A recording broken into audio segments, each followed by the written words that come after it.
Welcome in, everybody. Before we get started, please like, subscribe, and hit the notification bell. You know, all the YouTubey things. Forget what you think you know about justice.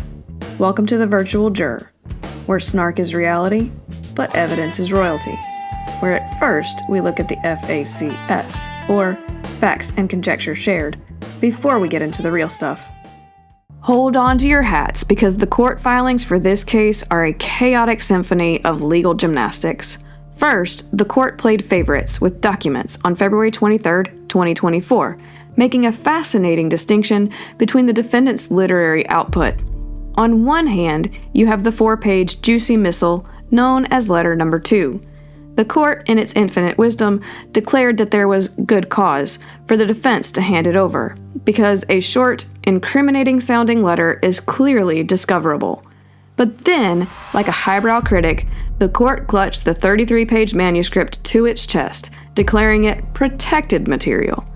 One can only assume the manuscript was a poorly written true crime memoir of future events, and the court just couldn't bear to let the prose fall into the wrong hands. Clearly, the court believes some papers are more precious than others. The message? Length grants privilege. Then, proving they don't believe in less is more, prosecutors decided a second amended information was necessary to turn the case into a full-blown financial thriller with a side of drug dealing. They didn't just add charges. They curated a 10-count of alleged villainy on March 25, 2024. Like it was an all-you-can-eat buffet of criminal allegations. We've got everything from attempted aggravated murder for a romantic little Valentine's Day poisoning incident, no less, to a veritable bingo card of drug distribution, mortgage fraud, insurance fraud, and forgery. Apparently, when you're facing a legal battle, the only thing better than one indictment is 11. The drama truly peaked in May 2024 when Corey's defense team motioned for a change of scenery, deciding they'd had enough of this circus and turned into a disappearing act Houdini would appreciate. Then, in a glorious display of legal preservation, they used a golden ticket: irreconcilable and non-waivable ethical conflict. The court privately approved their withdrawal, sparing us the details of the non-waivable conflict, which is probably more entertaining than anything in the 33-page manuscript. At the same time, they filed a motion to disqualify the prosecution. A Hail Mary pass if ever there was one. You know things are going well when your lawyers flee for ethical high grounds.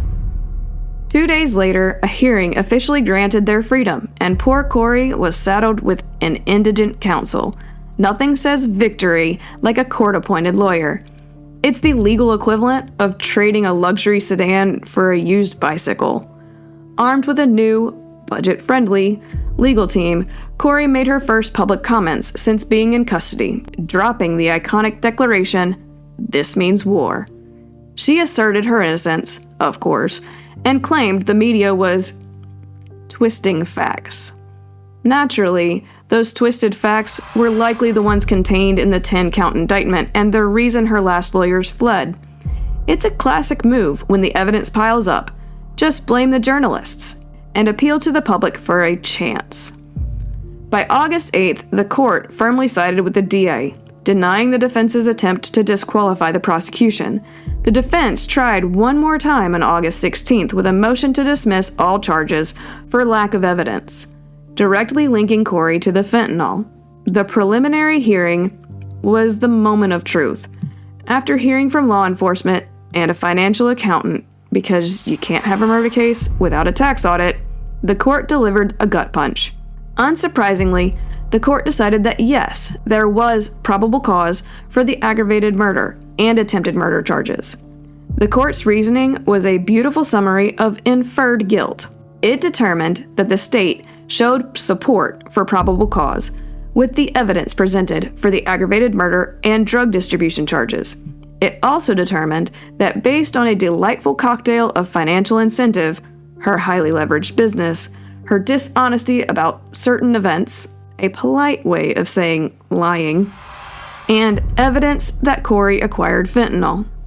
Despite the court's reminder that she was still presumed innocent until a jury said otherwise, the evidence strongly suggested she was motivated by debt, lied a lot, and purchased the poison used, which, looks pretty bad.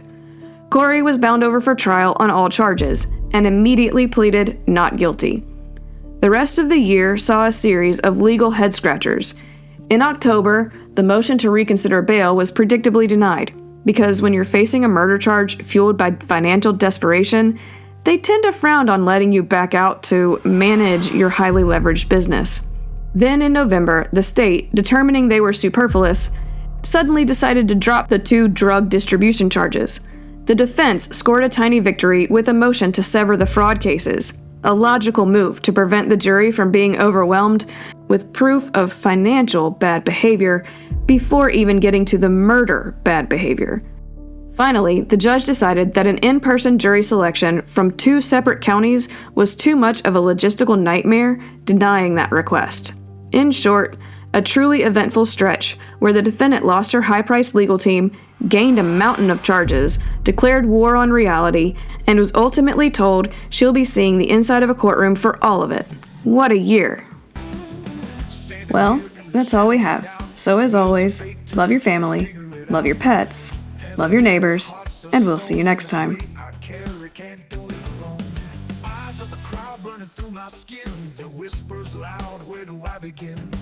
One road to mercy, one road to pain. Every choice here leaves a blood.